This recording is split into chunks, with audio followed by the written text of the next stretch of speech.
The Backyard Brawl is finally here. It is the 107th edition of the Backyard Brawl. Get excited. It is finally here. Mike, Asti, Ethan, Bach here. This is another edition of Mountaineer Report here, brought to you by WV Sports Now and our Sports Now family of networks. So like, subscribe, do all of that, and get ready for the Backyard Brawl. And we have a guest here joining us to preview this game, and it is a former Pitt Panther. So former Pitt Panther Johnny Petrishen. You may have watched him in the CFL with the Winnipeg Blue Bombers, and also may see him and hear him on WPXI locally in the Pittsburgh area, and also a part of the Steelers High School Football Showcase with a former broadcast partner of mine, Matt Fargo. So, yeah. And he's also a Central Catholic Viking, so we have that in common, despite the WVU Pitt thing. So, Johnny, yes. I appreciate you jumping on. I appreciate you getting over the technical difficulty hurdles that I will admit we dealt with to get you on here. So, how you doing, man? It's Brawl Week. I'm great. Thanks for having me on here, Mike and Ethan. I'm excited to talk to you guys. And obviously with the technical difficulties, we'll always find a way. Us Pitt men. I know the blue vase. I don't know if you remember that phenomenon last year. The blue vase means that you'll find a way to get the job done. So I blue vased it. You did blue vase it. We blue vased it, and you did find a way to get the job done. So I will give you credit for that. So Ethan, Johnny, I'll get us started with this. And Neil Brown talked about it. Pat Narduzzi talked about it. I think everyone's going to kind of agree here. They want to see the brawl every year. You're going to have it this year. You're going to have it next year. This is right now a rubber match. We'll see what happens. Then you're going to have it in 2025. But then there's a little break. But then they know they're going to have it again for a few years. But then who knows after that? In college football, you can't predict tomorrow, let alone 3, 4, 5, 6 years from now. Where are you on the importance of having this game on the schedule every year? Because they're not conference rivals anymore. They're in two different conferences. They're both in major conferences, the Big 12, ACC. So it's going to be harder to fit that in. And in the Big 12, there's 3 out-of-conference games. I know there's 4 in the ACC. If they have this every year, this is probably it for what they want to do, because they don't want to play more than one Power 4 anymore. Pick and fit one more in, but it might be easier said than done. But where are you on the importance to just say we got to just play this game every year regardless of where these programs are? It is so important. I think it is important for not only the two programs, but college football as a whole. I think the rivalries and the traditions between the two programs is what makes college football special. You don't have those rivalries in the NFL. I mean, you have, Pittsburgh, Baltimore, I guess maybe, Kansas City and Buffalo of the new era of this generation. But there's nothing like schools that are close in proximity, similar cultures, people of, close towns go to both schools. They're only, 45 minutes apart. And there's tradition. There's players from both schools that go back that have success in the NFL. It should happen every year. And I actually talk about this all the time, because transferring from Penn State to Pitt. I did. Yeah. You were former Penn State Nittany Lion as well. I didn't mention that, but yes. Yeah. People always, I still get tweets about it. People say, how can you transfer to a rival? And to me, growing up, Penn State and Pitt were never rivals. It was always Pitt and West Virginia. I don't think I ever saw Penn State and Pitt play in my lifetime until I was a part of it. Right. Where West Virginia and Pitt, I remember watching the 13-9 game at my grandma's house. I remember exactly where I was. The Big East rivalries. I remember, the Pitt and Cincinnati game. So the Big East and Pitt and West Virginia, it should be played every year. And there's no doubt about it. I can deal with not having Pitt and Penn State every year, but Pitt and West Virginia, I think, is more important. It also seems like both programs, in terms of Pitt and West Virginia, are on the same page, regardless of who's the AD, regardless of who's the coach. They all want to make this game happen as often as possible. And as you know, that's not really the case with Pitt and Penn State. So as Narduzzi even said recently, we're going to play the rival that wants to play us. So rather than argue about it and try to get into politics, if West Virginia wants to play, they're going to play. But the other end of that is, and Ethan and I were talking about this a lot before we hit record here, and then I'll let Ethan go after you. How do you make this a national game that is not just cared about within the region of West Virginia fans and Pitt fans? Because this game is on ESPN2. And let me put it to you this way, anyone who knows the media world, this isn't an opinion. That's a message from the national media. This is an undercard game. That's it. They sent the message. Oklahoma and Tulane. Oklahoma's a premier program. Historically, you could argue it over Pitt in West Virginia, but they're playing Tulane. Tulane's been a good program. Right. There's not a fan base of Tulane football that compares to the Mountaineers and Panther fans, but they're on ESPN, and the Backyard Brawl is on ESPN2. How do you make this a game that the national network is not going to send this to the undercard and send this to ESPN2? What do you do, or is it just destined to fall there because this is not as important? This is not a conference game. You can't have 13-9 again, because if West Virginia loses to Pitt or Pitt loses to West Virginia, if they win the conference, like if you had the current rules in 13-9, the Mountaineers would have still went to the title game because they still would have won the conference. So you can't do that again. So how do you make this a national important game? You know, that's a really good question, and I wish it was something that the fans could control. Yeah. It's a shame, but you're right. The everybody is pushing, you know, the top tier, the blue bloods, the Oklahomas of the world, and yes, they're a premier, great program. They've had ton of success over the past few years, decade, forever, really. But them playing Tulane is not a top 10 rivalry in college football. Pitt in West Virginia, the Backyard Brawl is a top 10 rivalry in college football. So I really think if one of the two teams were ranked, Pitt or West Virginia, I think it would be on ESPN. Maybe I'm, you know, no, like 2 years ago, Pitt was ranked, West Virginia was not, but it got game day came and all that. Yeah. Right. It is a slap in the face, I think, but you know, there's not much star power on either of these two teams. There's not really any highly rated NFL draft prospects. You know, in the future maybe, but as for right now, there's no, you know, shoe in day one draft guys that come to the top of my mind. No, and Frazier's gone. I mean, he would have been that guy in last year's game, but obviously he's graduated. He was a Steelers, so yeah. Right. So that's unfortunate, you know, but I mean, at least it's still on ESPN. You don't have to go on Hulu or Peacock or something to find the game. So sure. I guess for this year it'll be fine with ESPN2. It's a slap in the face, but I think just year in and year out star power. I think after the year Pitt had last year, which is unfortunate, I don't think it helped their resume for prime time and TV spots. No, probably not.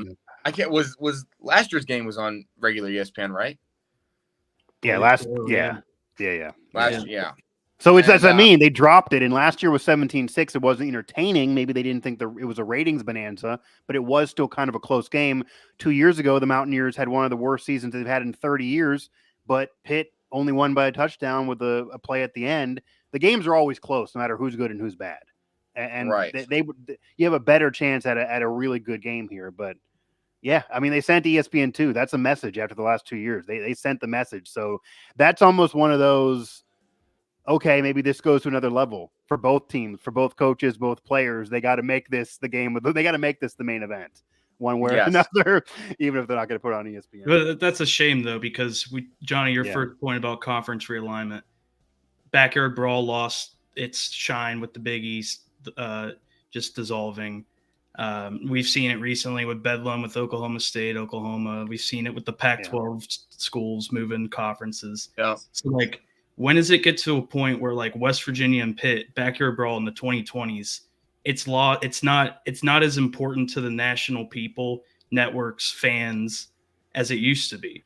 So, like, to Mike's point as well, what does this rivalry have to do? Does it have to move to Thanksgiving week? So do we really need both teams to be ranked, or even one team to be ranked, just to get on ESPN? That's what Narduzzi said. Brawl should be ESPN no matter what. Yeah, Narduzzi wants it Thanksgiving night. That's what he said. Yeah. Or do they have to play every year? They have to play every year. That's the thing. But is it? But do you move it to November? I would not mind if it's Thanksgiving weekend. I think it's exciting. This time of the year, with college football just coming back, it's kind of like the first real test. I mean, I know West Virginia played Penn State week 1, but I think it's, just the weather right now in Western Pennsylvania is like perfect. I'm sure, Morgantown's the same. But I love it at the beginning of the year. But I think even with it being later in the year in terms of overall rankings, and it could mean more, I think that's a cool aspect to think about down the road. Yeah, I mean, that would at least, because I do remember growing up, you'd have your Thanksgiving dinner, you have an NFL game at night after the Lions and Cowboys played earlier, and then it was the Backyard Brawl. And that, you could live in Florida, you could be in California, you could be in Morgantown or Pittsburgh. Backyard Brawl is on your TV, national TV at the end of that night.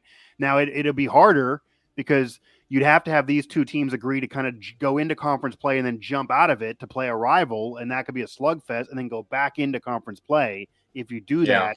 And as Ethan and I were talking about on past shows, West Virginia's made it very clear they kind of just want to do the same thing everybody else is doing. They feel like they've been playing too many Power Fours out of conference. They don't want to make it more difficult on themselves than it has to be.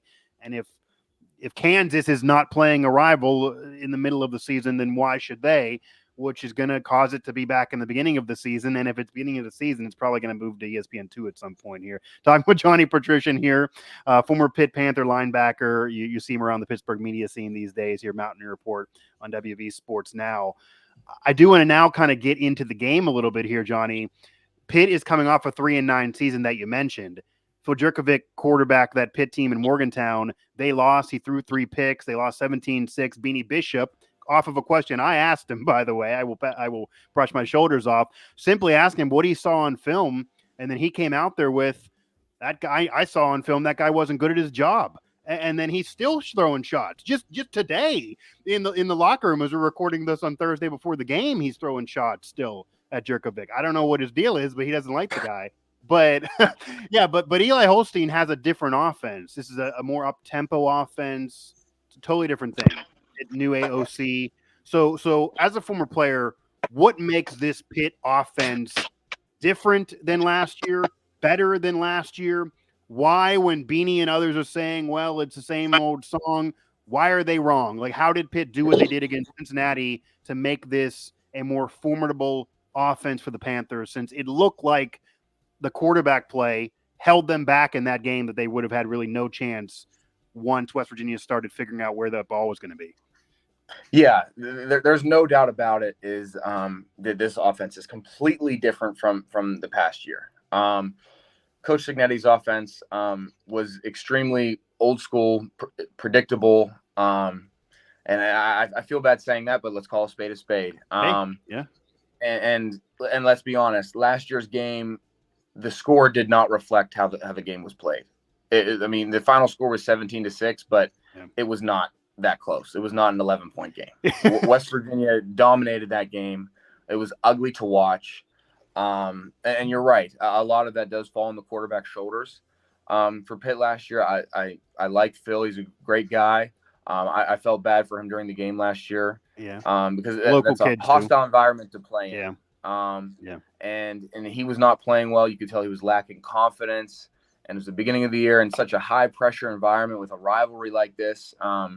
It can get to your head, and I think it did last year. And he had a solid career in college, but I think Eli Holstein brings a different animal to the game. He clearly started to get into his rhythm last week against Cincinnati, and I think the facet of the game that is different this year is the up-tempo offense, like you mentioned. It is extremely hard to prepare for that as a defender. One, because during practice, your scout team cannot emulate that tempo. That takes weeks and months to get a hold of, and a scout team can just not replicate that speed. I mean, they're talking about 13 seconds in between snaps. I remember when I was at Pitt, we played Tennessee, who has a similar offense, an up-tempo offense, and they try to snap the ball as quickly as possible. And so, one, the defense's conditioning needs to be on par. But what most people don't realize is how the hardest part about it, defending an up-tempo offense, is the communication aspect of getting the play calls in. you don't have 30 seconds to talk to your teammates to the right and to the left of you. Yeah. Your signaling, your communication needs to be fast, needs to be on par. There's no celebrating after a tackle for loss. You need to get your butt back to where you belong and, get ready for the next play. Or else, the next play is coming. Fastball, especially, after a first down.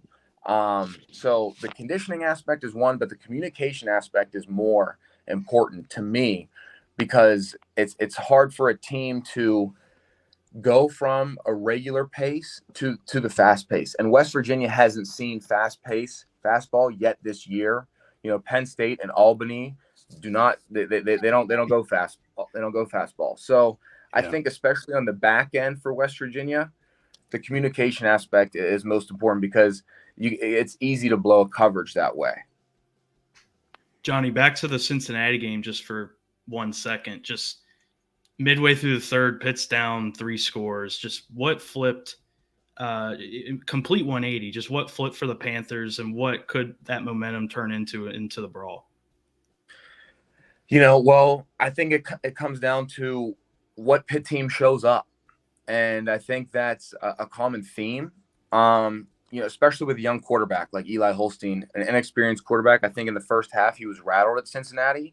So I think it's important for him and for Pitt to get a fast start, to get him some easy throws, to get the running game established, to get some confidence. Because if he does not have confidence in the first half and can't get into a rhythm, West Virginia and Garrett Green, they're not going to let Pitt come back like Cincinnati did last week. I mean, Cincinnati had no business even making it, a competitive game, let alone on letting Pitt get back into the game and take the lead. I'll be honest, when it was 27-6, I think I said, "Oh, geez, this one's over." When Pitt was showing no signs of life, I think everybody. I walk away for 5 minutes, like. I come back and it was unbelievable. I think Pitt owes a lot of that to Desmond Reed. I mean, what a talent he is. And I hate to say it, but I think he's taken the reins for me as number 0, and he's taking it and he's running with it. A lot of Pitt fans might forget about me wearing number 0 and they'll remember him. He is special, and getting the ball in his hands in open field is exactly what the Panthers need to do. They need to put the ball in his hands early and often. I think Konate Mumfield is a great possession receiver, and I think he's been a senior leader veteran that has helped Eli Holstein out a lot, especially in that second half. They seem to establish their connection together. But hopefully the lesson that Eli Holstein learns from last week is that, you're not going to be able to come back in every game, especially a game in a rivalry like against West Virginia. You need to establish rhythm, consistency throughout the entire game. It's a 4-quarter game, especially in a rivalry game like this. You're not going to be coming back from 21 points down. No, and that was the largest Pitt comeback in 50 years. So It's not like it's a common thing regardless. Ethan Bach, Johnny Petrishen here, Mike Asti on Mountaineer Report on WVSN as we are previewing the 107th Backyard Brawl. Yeah, but he claims he learned that lesson because he apologized to Narduzzi and the players. It won't happen again. And then Narduzzi kind of also did his coach speak. I'd love to start fast, but if we don't, it's no big deal. I'm not requiring starting fast, which, I mean, yeah, you are. You got to start fast. He just doesn't want to put that pressure. I mean, he literally even said it in his presser the other day that, well, I don't want to say that because if we start out slow, then the team's going to freak out. But in all reality, the tempo is the tempo. So you're going to have to start out fast. And it could also be, which I think has kind of been under the radar here in Pittsburgh about that game. And obviously it's a big comeback. It could mean a lot to a season, could galvanize the team, all of that. Cincinnati was picked to finish at the bottom of the Big 12 before the season started. Corleone hadn't played for a while prior to that game and was questionable leading into the game. And he's the best defensive player. It's not like they did this to Oklahoma State or Utah or one of the top dogs in the current Big 12, even West Virginia. So West Virginia is complaining about where they were in a preseason Big 12 ranking. Cincinnati was picked to finish below them. So Pitt needs to pump the brakes maybe a little bit on that victory because they did have such an issue in that first half.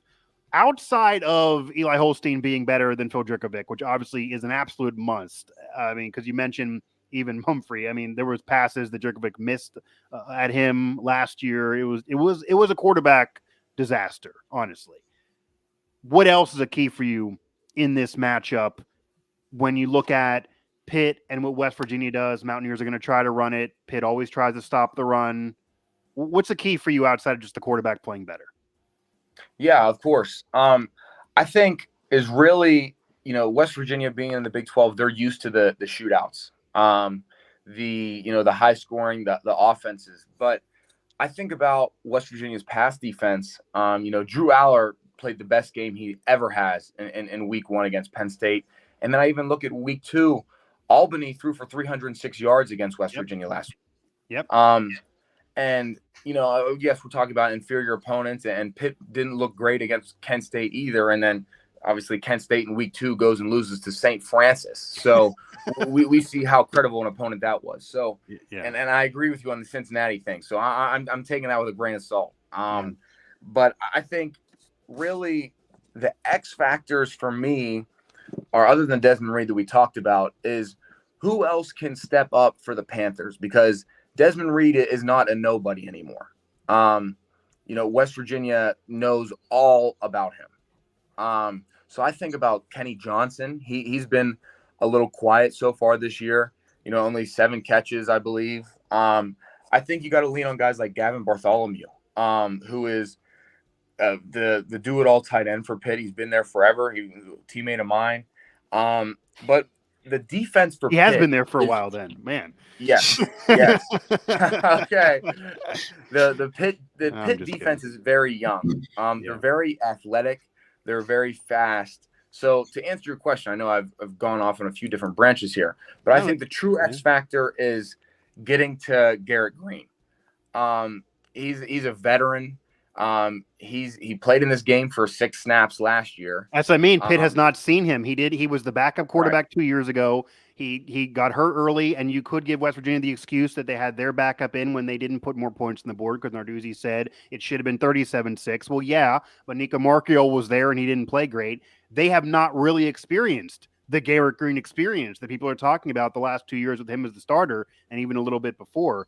That's a very interesting undercard of this. They've not really faced Garrett Green. They haven't, and you can see him on film. But we have a small sample size this year.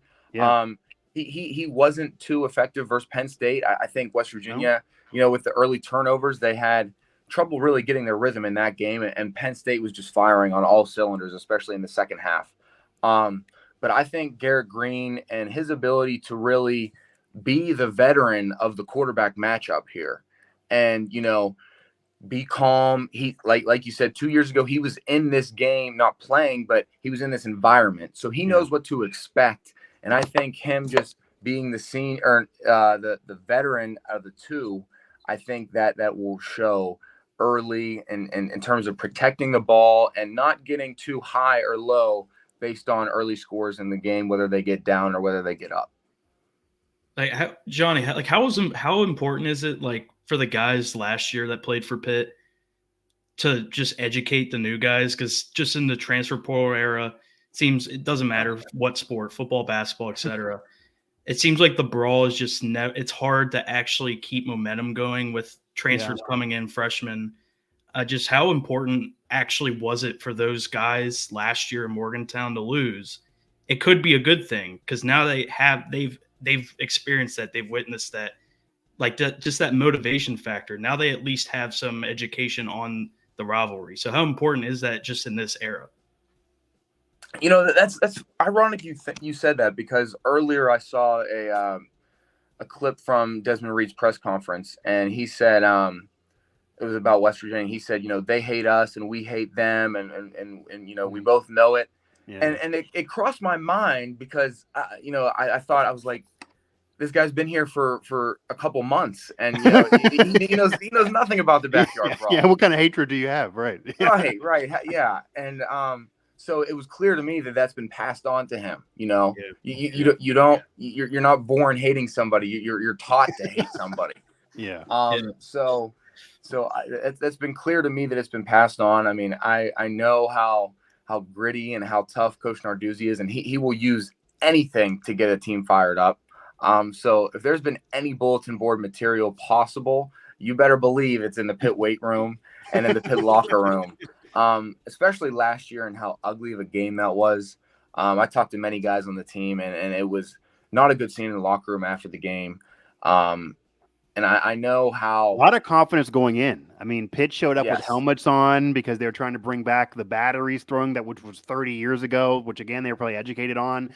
Pitt came Right. into that game very confident. And to be fair, West Virginia was coming off of such a bad year. They weren't expected to do what they did. They were preseason picked to win 4 games. They ended up winning 9. And it felt like what happened with West Virginia against Penn State this year kind of happened with Pitt in that game, that they never got a rhythm. The quarterback didn't have it. And then the score was close, but it never felt like they were going to come back in that game at all. No, it never did. Yeah, it felt like Pitt had no offensive momentum, rhythm at all. It was an ugly game. I mean, the turnovers. Yeah.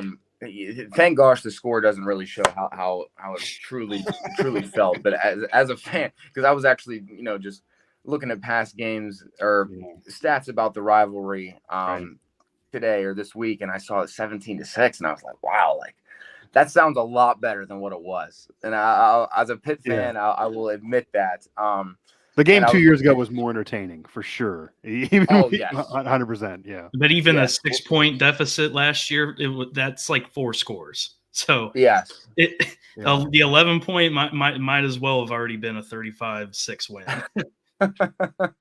Yeah, I mean it goes back to the quarterback play just wasn't there, and it's been there for Pitt so far this season, but it is hard to really evaluate. You're looking at Cincinnati, who's a major program, but not supposed to do much. Kent State, and prior to that, it was a quarterback competition, and many people thought Yarnell would be the guy just off of experience. It ends up being Eli Holstein.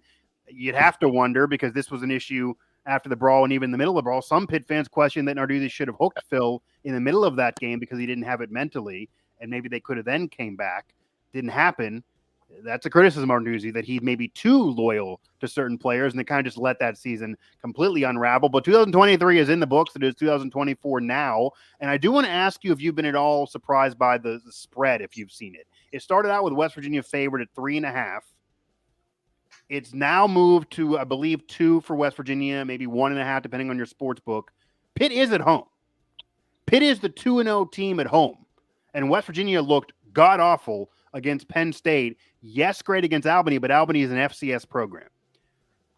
Is that surprising at all to you? Do you feel like this is a disrespect to Pitt, or do they need to prove something because they just were 3-9 and the Mountaineers did just win 9 games, and maybe they're leaning off of last year? I still think it's that Pitt has a lot to prove. Like I said, they didn't look good in the first half against Kent State. They have a freshman quarterback. And then that Kent State team went and lost to St. Francis. That's a tough pill to swallow. Yeah. Yes. I think coming off of it, you win 55 to 20, 22, something like that. Yeah. Coming off of it, off the scoreboard, that looks pretty good. But then when they go and lose to St. Francis in week 2, that really takes it back a notch, and you realize that win was 55-24. Yeah. 55-24. Okay. I think Kent State is probably one of the worst teams in the MAC this year, if not the worst. And then you go and you play a Cincinnati team, which the comeback was great. And I think that will be huge for the locker room. It gives everybody confidence, especially in Eli, but not only just Eli, the entire team. I think anytime you go through an adversity-filled game like that, where you come back from 21 points down, turnovers in the first half, you have no rhythm, defense holds in the second half, and you come back and Ben Sauls kicked a field goal to win the game on the road too. And that to a sorry team to that cut they you off, lost. Johnny. That's not no backyard brawl, but that's still like the old Big East rivalry. Like Cincinnati fans are pumped for that too. Not if you ask Narduzzi. Did you hear that though? He threw a shot while complimenting West effort. Virginia and said that the River City rivalry was not a rivalry. But for the Pitt players, that's still an important game, important rivalry. It's not a backyard brawl, but it's something to gain momentum and see what they actually can do. It would have been Right, embarrassing. right. That would have been an embarrassing loss, and that would have been a loss that maybe you think about changing a quarterback, honestly. If you end up losing that 27-6, you're probably hooking the kid. The vibes are awful. Then if you ever put him back in, you got to build him up emotionally prior to playing. It just would have – I mean, that is a season ruiner early in a year, the way they were kind of playing and could have lost that game. But you come back and win, and then if you beat West Virginia, you know Narduzzi's going to say, well, now we're the team of destiny. We had this comeback win. So it did kind of flip the momentum, which is interesting how they're underdog at home even after that with a sellout. The last time Pitt had a home sellout was the Backyard Brawl a couple years ago. So if there's not been much bulletin board material, you mentioned bulletin board material. Ethan and I know this pretty well. Pat McAfee, the whole crowd, as you probably saw, there was a lot of bulletin board material that was provided from West Virginia to Penn State. A lot. And Yes. Penn State used that. I know for a fact they used it. They put it up there. Franklin talked about it. He didn't say anything prior to the game, and they just whooped the Mountaineers. They've kind of given you a different vibe here. I mean, Neil Brown's been praising Narduzzi. Narduzzi's been praising Brown. It's a love fest between these two programs that normally hate each other. It seems like they don't want bulletin board material. So the only thing that Narduzzi can pull from is the sports books right now. Yeah. I mean, I don't think that's something that Narduzzi will pull from. Okay. I've never heard a coach talk about, the betting lines. Yeah, it's a new era now, though. But sure, that is true. That is true.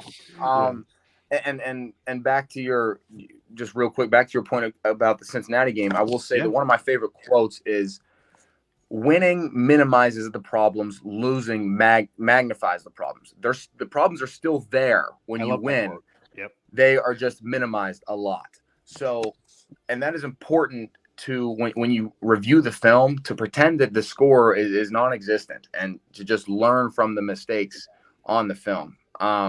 Because, if you lose that game 27-26, it's a whole completely different feeling and approach to film the next day rather than if you win, obviously. But to your point, the nice guy act is funny because these two programs do hate each other. It doesn't feel like to me there's as much hate as there was back in the Big East days. Oh, definitely not. And it's probably because what Ethan said. I mean, you have the portal. Let's face it, this. I'm sure you had West Virginia friends and Penn State friends when you were at Pitt or vice versa. This is a different era, even going to pro sports down, where players are friends. You want to kill somebody on the field, but when the game's over, I know for a fact Jaheim White has one of his best friends from childhood on Pitt. Like, they're going to hang out after the game probably. They're going to still be friends. Take a picture. Yeah, like you're going to see pictures all over social media, and the older fans are going to be mad. And even in a loss, you're going to see the picture. Like, that stuff didn't go on even 20 years ago. And the venom that existed then, I don't think we're ever going to see again. And the only chance will be maybe if they're in the same conference again. And I think an aspect about that plays into that is that in the Big East days, there were a lot more of WPIAL guys on the Pitt team that grew up watching the Backyard Brawl. Sure. I mean, half of Pitt's team is from Florida who probably didn't even know what the Backyard Brawl was. You know what I'm saying? Yeah. And like I said, the past couple years before 2022, it was a while since Pitt and West Virginia even played each other. So, so I don't think it means as much to these guys. I mean, you're taught that it does. But I grew up watching Pitt and hating West Virginia since I was a little kid. You know what I'm saying? Different vibe. That's a different Until vibe. West Virginia offered me a scholarship, then I considered it. Then I liked them. Is that breaking news? That would have been something. You should have in this era, Johnny, what you could have put together, because you were a little bit before we really got to the transfer portal. You could have played for all three. Think about that. If you would have played for all three, you would be. That's a once in a lifetime. That would be a once in a lifetime situation right there. Yeah, best of all three worlds. You could have done that. Think about that. Think about what that would have been. That would have been wild. Johnny Petrishen here joining me as we are previewing the Backyard Brawl here at Mountaineer Report on WVSN. Is the 107th edition of the Backyard Brawl, but the third of this current 4-game series. You're going to see another one in a few years. It had been a decade prior to this current series, and then who the hell knows? No matter backdoor meetings that Narduzzi's claiming are being had, you don't even know where college football is gonna be in a few years. And I think he needs to look at both conferences and see if that's even going to be a thing. I don't want to keep you too much longer, but I do want to ask you, because we have to. Pitt change athletic directors in the middle of Brawl Week. Now, it might not be incredibly surprising for some really in the know because there's different money and NIL and things like that are really important that weren't really going well, that are off the field, and that likely led to the decision.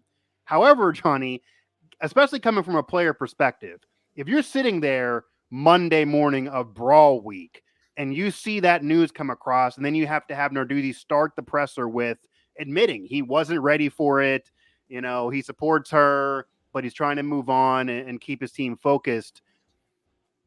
Is that a distraction for a player? And then being a Pitt guy still and now in media, because you got to be honest, you're part of us in media, were you at all surprised that even if you weren't surprised the decision was eventually made, were you at all surprised they did this during Brawl Week? Because that just sets a really poor tone to start a week against your rival. I was surprised of the move because I really do like Heather Lyke. She was, the Pitt Athletic Department, actually, by the way. Yeah. Pitt Athletics they're in a great spot, in terms of all sports. Right. Especially when she took over, it's almost night and day difference. I think she's done a great job. I loved talking with her and networking with her, and I built a good relationship with her when I was at Pitt. And I've been meaning to reach out to her, whenever the news dies down a little bit. But, she was in the locker room with us after games and, it would give us, words of encouragement from time to time. But I don't think she was ever as close with the players enough to that it would be a distraction. Okay. I think, the news was surprising for guys on a Monday. It was Monday that happened. Yeah. But I think, to be honest, most guys on the team would maybe think about it for a couple seconds and then move on with their day. And that's not a knock on Heather Lyke at all, because I love her. I know all the guys on the team love her, but I just don't think many guys on the team have that close of a relationship with her or with any football player and their athletic director. Yeah, you're not firing the coach. You're not firing the coach, right? If it was a coach, that's different. But in terms of the athletic director, you're not in contact with her that much. I was, because I was a senior, I was an older guy. I went out of my way to build a relationship with her. Yeah. But I would be surprised if more than 10 guys on the team had a one-on-one conversation with her. So I don't think it's a distraction. I think Coach Narduzzi, who is definitely close with her, I think it probably might have been a distraction to him for a little bit, because there's talk about who's the AD going to be going forward. I saw that today they announced a advisory committee. Yeah. So and that eliminates some options, because a lot of the rumors people were talking about, including Pat Bostic, for example, they're on the committee, and you have to just infer. You can't be on the committee and then get the job.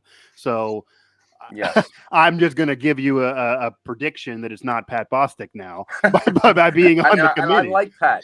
He was he's a great guy. I thought of. Yeah. He was the first person I thought of, and I know you guys probably don't like him because he had a few. Well, that picture of him on the goal line is historic. Was that the 13-9 game? Yeah. Well, he's a part of that. Yeah. Okay. Yeah. Yes. But he's a very nice guy. Well, he's a very nice guy, I will say. He actually met my family not long ago. I saw him getting ice cream in the South Hills. He's a very, very nice guy. Yeah, and now part of maybe kind of like when West Virginia hired Ren Baker, a total outsider that was a wild card initially, but he's a great money guy. He's a young guy. He's great on social media. Maybe that's what Pitt ends up doing. Maybe they go off the board, and it's not a Pitt man, and it's somebody who's just great with money, and maybe that kind of Ren Baker flavor, because Ren Baker is not who any of the former players endorsed, and maybe you're not going to get a Pitt hire that any of these former players are endorsing. They endorse Pat Bostic. You hear Louis Riddick mentioned a lot, but maybe it's totally off the board on who they bring in. But it was an interesting decision. You weren't at all surprised though that they made this call on Brawl Week, or is it just okay? The timing is definitely odd. Especially because, but I think it's a lot of it has to do with because her name is in the running for so many other jobs all the time. It seems like, every time I'm checking Twitter, it seems like there's rumors about her going elsewhere, which I think, it would be great if somebody would, if her, and I don't want to step on any toes, but if she would come out and say, listen, I want to be at Pitt. I'm not considering any other jobs. Yeah. And make the, but I would like to announce, I would love to throw my hat in the running for athletic director. Okay. Maybe not now, but in 10 or 15 years, I The think maybe associate that could be in AD, my maybe wheelhouse. first. Yeah, maybe down the road. But I would love to see Chris LaSala or EJ Borghetti get it. EJ Two is a guys great that as well. they're both Yeah. two of the nicest people that I've ever met. Which Chris, most people don't know, is a West Virginia guy. Chris LaSala. Yeah. An Aliquippa product, but Yeah. I think he's adopted into the Pitt family by nature. He's been the Pitt Okay. football mastermind behind the scenes for forever now. Who is a lot of former players are endorsing him, and I think him or EJ would be amazing, and I would fully support that. EJ's a really, really nice guy. I don't know if Yes. Ethan, you know EJ at all, but EJ's a really, really nice guy. I will definitely attest to EJ being a nice guy. But the job of AD would be a big jump and be a lot different than what EJ is doing now. Yes. So again, it may cause them to go off the board because they may not want to have any learning curve that maybe could exist with EJ or even Chris. I don't know Chris as well, but yeah, I know the West Virginia connection there. But EJ is a great dude.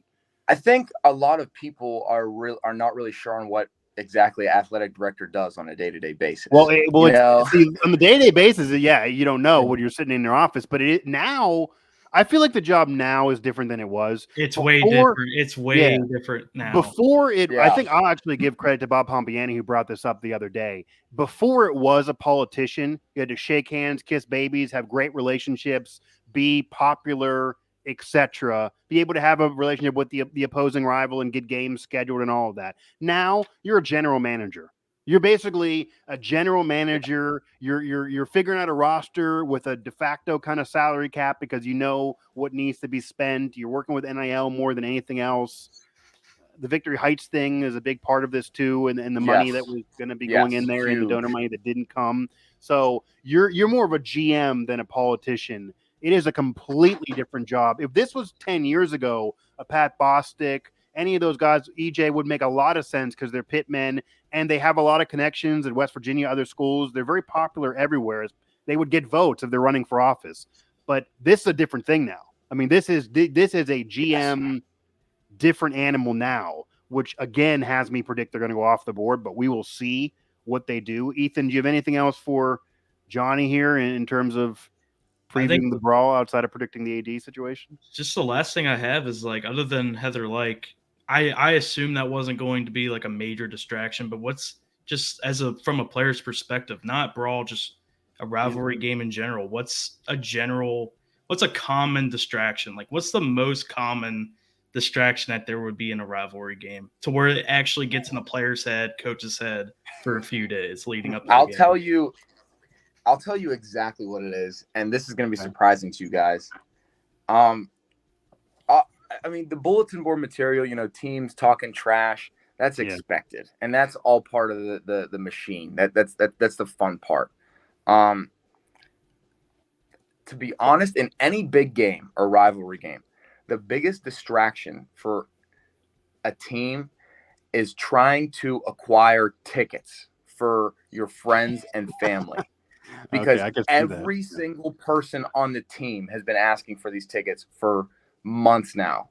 And then you have people hitting you up that you haven't talked to in forever. Hey, can I get 2 tickets for this week? And you want to be, in your head, you're like, dude, I haven't talked to you in so long. Like, of course you want tickets for this week.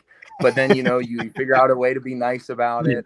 And then people are just transferring tickets to and from each other.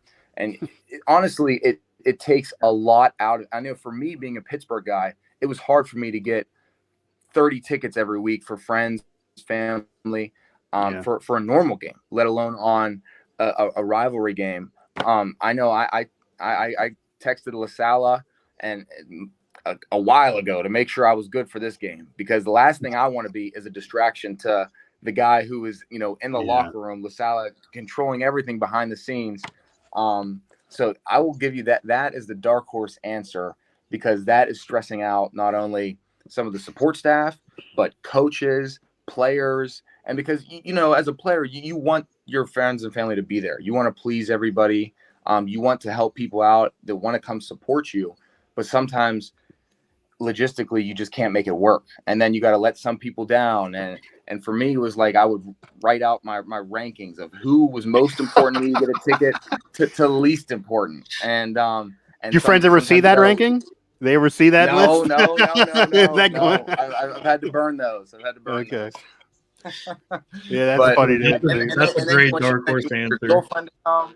You want your girlfriend to come, and then she wants to bring 3 friends, and you can't tell her no. And it's a mess, and it's even harder for the visiting team because you get less tickets. Yeah, and then girlfriend's family as well, and then they want to come, and you want everyone to be able to sit next to each other.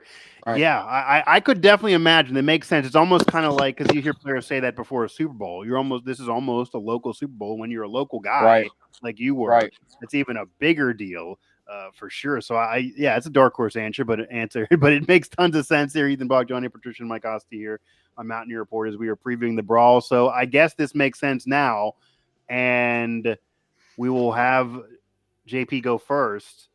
Do you have a prediction? Do you have a score prediction for this game? I would imagine it's clear on the team you're going with, unless you want to, be honest about it and jump ship. But what do you think is going to happen in this game? It is a big deal, even if it's not a conference game, even if their conference hopes are alive. This is a vibe setter. Ethan and I talk a lot about vibes. The Mountaineers lose this game. They're 1-2. They lose both rivalry games. Yeah, they could win the Big 12, but the vibes are bad, and Neil Brown's on the hot seat again, and the fans are off the climb again. Pitt loses this game, then as what we talked about, everyone's going to say you lose to West Virginia, and you come back against a team that's bottom of the Big 12, and you beat Kent State but allow a lot of points, and they're nothing, and your vibes for Pitt are totally gone too. But where are you in the brawl?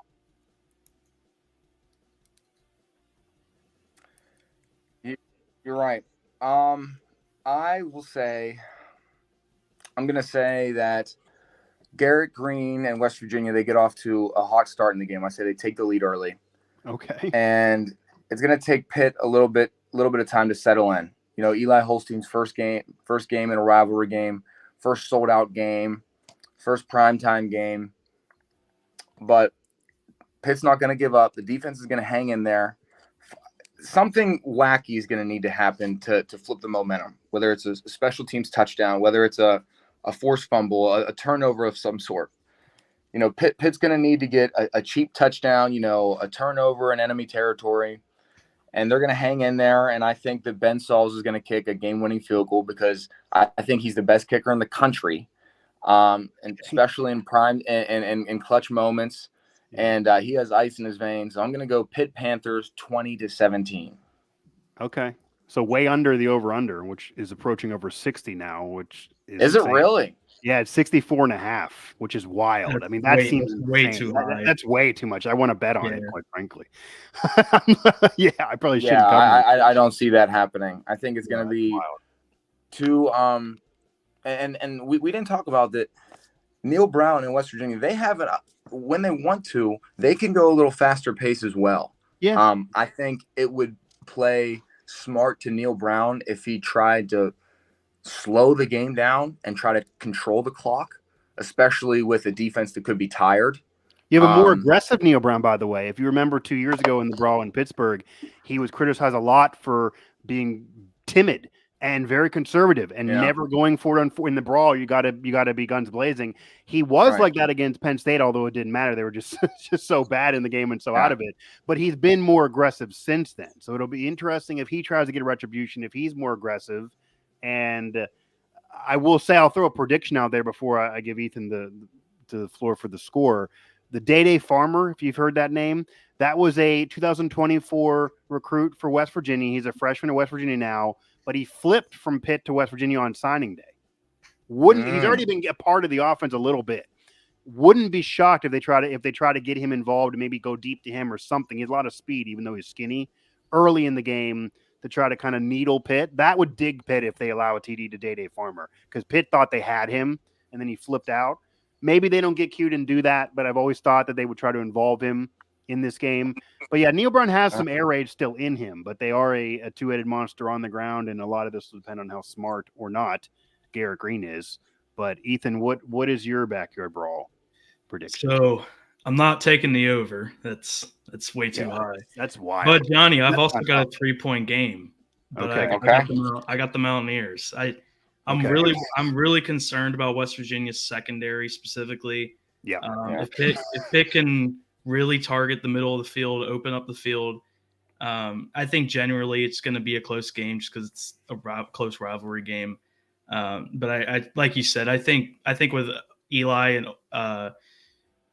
just all these guys just kind of getting into that national primetime game, I think it's going to catch up to them late. But I do think it's a close game throughout. Do you have a score then?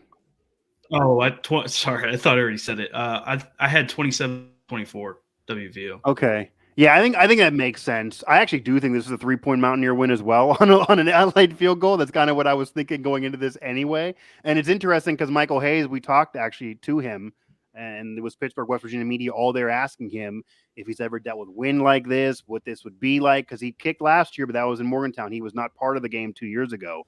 He's never dealt with this before, but he kind of brushed it off on, I've dealt with wind before. There's wind everywhere. The wind around those rivers at Acrisure is a little different. So there's wind everywhere. It's not the same wind. So we'll see. He kind of poo-pooed the question a little bit. I do think, though, that would be money if he would hit a game-winning field goal off of answering those questions that way. I do think it's going to be a 3-point game in favor of the Mountaineers. I think actually West Virginia has more talent. I honestly do think they have more talent on this West Virginia team this year, and they way played below themselves against Penn State. But it'll require not turning it over a bunch and taking advantage of when you get turnovers, what they didn't do against Penn State. The secondary Ethan mentioned, and I've written about a lot. It's an incredible key. I think this simply comes down to two things. West Virginia's secondary has to show up and at least be okay in one-on-one battles that Pitt's going to try to unleash. But even if they can't be, because it's not a great secondary, it's been shown not to be great, even if they said it was deeper than a year ago. You lose a consensus All-American like Beanie, you're not going to be better. They need a pass rush. If West Virginia gets a pass rush, which can make it easier on the secondary, can make it easier on the defense, as you know, then I think with a young QB, then they can build a lead. They can cause problems for Pitt. And as you were saying earlier, Pitt's not coming back from 21 points against West Virginia like they did against Cincinnati. The Mountaineers are not going to not score in a full half. They're going to put points up. So the pass rush might even be a bigger deal than the secondary, but the pass rush hasn't been great either. They have 2 sacks in 2 games, one against an FCS team, and then one of their D linemen is already hurt. So that's a major key for me, is it what Virginia can do on the defensive line and can get a pass rush going. I'm going to say here, I'm going to go 23-20, give a similar vibe. I don't think this is 60-plus points for either team. I do think the Mountaineers win this by a field goal, and it's a big deal either way.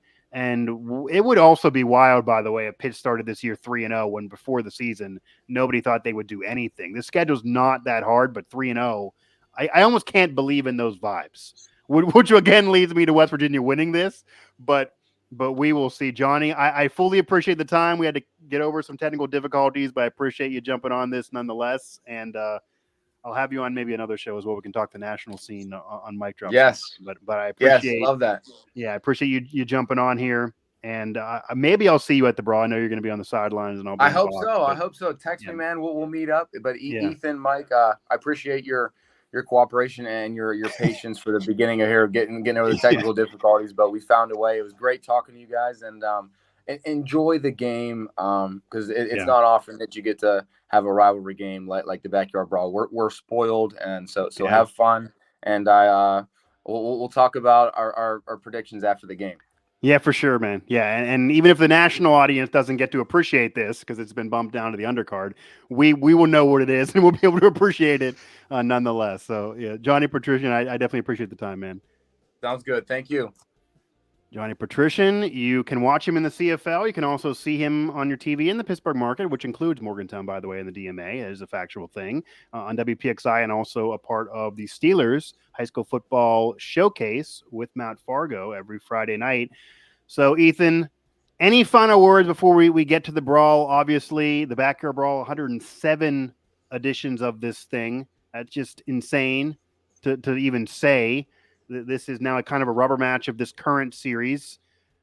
Now that we drop JP, just to end the show here, how important is this game for the Mountaineers? Anything else you want to just get off your chest? But namely, how freaking important is this? Because if they lose, Neil Brown's going to say, well, we win the Big 12. We're in the playoff. It's not like it was. You can't do 13-9 now, which is true. Yeah. But, I mean, you're living there. How important is this? Is this a borderline must win to be able to have a quality year? This isn't a borderline must win. To me, we're at the point now with Neil Brown where I feel like if West Virginia loses the Pitt on Saturday, he's going to lose the people that still trust the climb. I think that's going to eventually break the wall because you come off of a great the long trusters. Like we got some long trusters, like those trusters. Yes, even people that have been trusting since 2019 and haven't stopped. I think he's going to lose. I think he would lose that group of supporters that he had. And now then you would enter back into the territory of the 2022 season when it was pretty much when is Neil actually going to get fired? Right. So it's I feel like we've said this. I feel like we say this 3 times a year for Neil Brown. It's the most important game he's coached during his tenure. And I don't think it's that for this, but it's very vital because I think, like I said, he's going to lose all those climb trusters that he's had for 5-6 years. Yeah. I feel like some of the common fans, I think it's split now. But I just think for the trajectory of the program, it's a must win. Even though they've had a solid start to the year, beating Kent State and Cincinnati, I think West Virginia is still at the point though where they this Pitt team still don't realize what they're made of. They had one good quarter against Cincinnati, so I don't know if Pitt can have 4 quarters of that. So West Virginia should be able to win this game 2-3 scores just on paper, just off of what they built from last year. But after the Penn State game, Neil now has to bring the fan base momentum again with this game. Yeah, and as we talked about before, everyone who was of a sound mind was probably expecting the Penn State game to be a loss. But the way they lost it almost lost him some climb trusters at that point. I mean, they didn't even show up after all the hype. And yeah, you dominate FCS, but as JP brought up, you allow 306 passing yards to an FCS. I'm going to let you know, if anyone isn't aware yet, that is the most passing yards an FCS program has ever put on a West Virginia Mountaineer team. Ever in the history of the program. And yeah, you won by a lot, but that doesn't really create great vibes either. And this is an important game for sure. You could argue, and I think I will argue this, Ethan, this is more important for West Virginia than Pitt. Pitt was not supposed to do much this year. They do have 2 wins under their belt. One of them is a major conference win, even if we're going to drag on Cincinnati. And they do have the conference schedule in front of them. Obviously, Florida State's already been upset a bunch of times. It doesn't appear to be a murderer's row in the ACC. They potentially could still come out of it. But if they end up with 7 wins this year, they're able to say they overachieved. They're kind of like West Virginia last year because they weren't predicted to do much. And yes, they're at home, but for West Virginia, Neil Brown does not have a conference title to talk about. Pat Narduzzi does have one, even if it's been a bit rough last couple years. And he probably would lose. I don't know if he'll lose when Baker. Like, I'm not saying he'll be fired after the game. I think they would let him go a couple more weeks. I wouldn't even be shocked if he lasts the whole year regardless. I think fans might be surprised on what actually is the bar for the program versus them in terms of Neil Brown and what would have him stay and what not. His buyout is lower, though. It's easier to work with than it would have been a couple years ago. But just on vibes alone, I can't even imagine going to that facility, covering that program after a loss, even a close loss. They gotta beat Pitt, and if they beat Pitt, it doesn't matter what the score is. Yeah, and if they beat Pitt, I do think the vibes are really high. I think if they beat Pitt and if they do it convincingly and prove that Pitt is not what they've been the last 2 weeks, they did play an easy schedule. West Virginia is better than Pitt. They do have the ability to play to their talent on a national stage in a big environment. If they do all of that, I think you're going to get back everyone saying they can win the Big 12, they can go to the playoff. All that's going to come back again. Whether it'll happen or not is a different story. But those vibes would all return that were there prior to the season.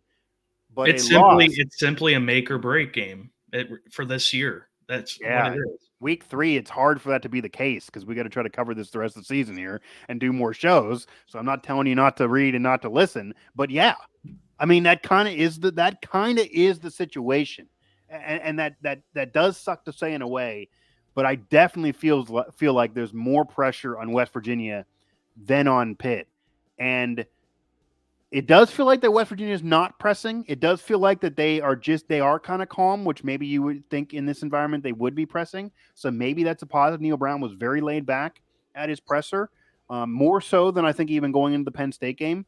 But by losing to Penn State and losing the way you did, yeah, you can win the Big 12 and get in the playoff. I get it. And I put out the show before the season, the program. I know they would rather win the conference title than beat Pitt. They want to get in the playoff. They want to win a conference title. All of that. It would be better than just winning the rivalry games. But I don't see how you get there if you lose this game because the vibes would just be so bad. This is how you unravel. This is how you get players to start thinking about other things, either the NFL, elsewhere, the CFL, or transferring out. This is really where, like, how do you work the week after this loss to get in conference play? And you got a lot of ranked teams coming up. So Yeah, it's not an easy schedule. It's not like you got the bottom feeders coming up. You have a really hard schedule coming up with a lot of ranked teams. You'd have to win as many ranked games this year to win the conference title as Brown has his entire tenure at WVU. So it's easier said than done, even with a much better roster than he's had. And again, I do not think it's going to be some blowout, even though I do think West Virginia could do that with how good of a team they are. But it would not also shock me if Pitt wins by a touchdown or two and West Virginia just turns it over a bunch and gets away from themselves. And if they play like they did against Penn State, they could lose to anybody. So I think the beginning of this game will tell a lot. The scenario the JP kind of painted, that West Virginia blows a big lead, I don't necessarily think that'll occur. I think if they have a big lead, they'll hold it because I think Pitt – now they just came back against the Bearcats, but I don't see Pitt doing that twice. But again, this simply comes down to the pass rush. They got to get a pass rush to a red shirt freshman, red shirt freshman picking you apart when you got a bunch of vets there. You had a bunch of vets there, whether they're transfers or not. D-line, second, it's a bunch of vets. That can't happen. But if Pitt's smart, right at Garnet Hollis early in the game, right in here, I would live over there because he's the one who's been talking a big game and he's the one under more pressure than anybody else. Aubrey Burks is another one. It'll be interesting to see what the hook there is because they move positions, kind of try to help him in the NFL. He wanted to show more. What has he shown? He's kind of struggled through 2 games. And there's a lot of pressure on a lot of these guys. But Pitt has not really seen Garrett Green. They've not seen Jaheim White being Jaheim White because he was still kind of finding himself. CJ kind of played well and dominated that game. Last year, CJ's been the problem. Hudson Clement. He was coming off the good game against Duquesne, but that was one game. But that he just had a scholarship. Like they didn't see the Mountaineer team that exists now anyway through. There's veteran transfer wide receivers like Jaden Bray, Justin Robinson that have not played that well this year. That did play well against Albany, but not Penn State. But they weren't there last year. Narduzzi put it this. I mean, there's 11 defensive players that are new. A lot on the offense too. This Mountaineer team is more different than people realize, even though there's a lot of the same stars that are back. And Pitt obviously has a new QB and Hammond's not there and a lot of differences too. So that might be part of, for the top of our show, Ethan, that might be part of the problem with getting these players to really have the venom of 20 years ago, for making this a top 10 rivalry, for having this be a marquee game. Maybe the transfer portal is really hurting this because this is really a regional rivalry that it became a national thing because these 2 programs are very successful. They're both in the top 20 overall wins, etc., in college football history. But you're on ESPN2 and you got a kid who's been there 2 months talking about hating West Virginia. You don't really understand until you're playing this rivalry. So we'll see what this materializes into. And hopefully it's actually an entertaining game so they stop being on ESPN2 because this next year got to be ESPN, got to be a major situation. It can't be ESPN2 again. But that'll do it for this Brawl preview here edition of Mountaineer Report. Again, like, subscribe. You also can find us everywhere you get your podcasts if you just want to hear the audio version. And it's going to be a Mountaineer rally all the way through the weekend, though, from a concert at Stage AE all the way through the game. So a big opportunity for WVU fans and maybe sing country roads in Pittsburgh after a Backyard Brawl victory.